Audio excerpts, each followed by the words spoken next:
कभी एक राजा के बगीचे में अनेक बंदर रहते थे और बड़ी स्वच्छंदता से वहां कूद फांद करते थे।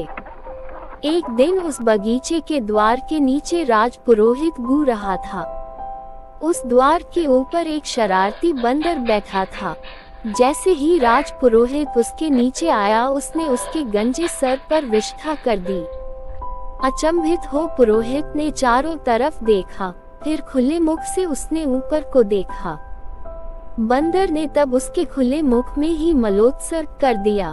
क्रोध पुरोहित ने जब उन्हें सबक सिखलाने की बात कही तो वहां बैठे सभी बंदरों ने दांत किटकिटा कर उसका और भी मखौल उड़ाया। कपिराज को जब ये बात मालूम हुई कि राजपुरोहित वहां रहने वाले वानरों से नाराज है, तो उसने तत्काल ही अपने साथियों को बगीचा छोड़ कहीं और कूच कर जाने की सलाह दी।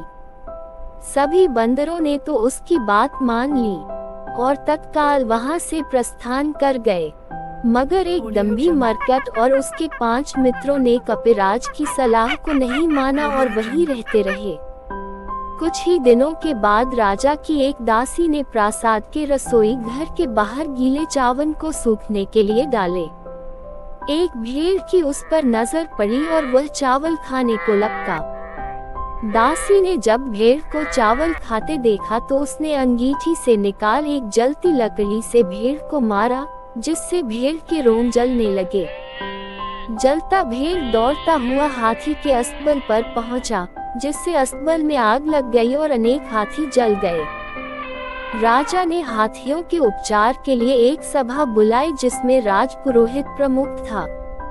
पुरोहित ने राजा को बताया कि बंदरों की चर्बी हाथियों के घाव के लिए कारगर मलहम है। फिर क्या था, राजा ने अपने सिपाहियों को तुरंत बंदरों की चर्बी लाने की आज्ञा दी।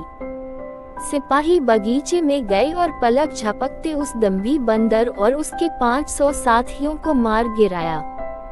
महाकपि और उसके साथी जो किसी अन्य बगीचे में रहते थे, शेष जीवन का आनंद उठाते रहे।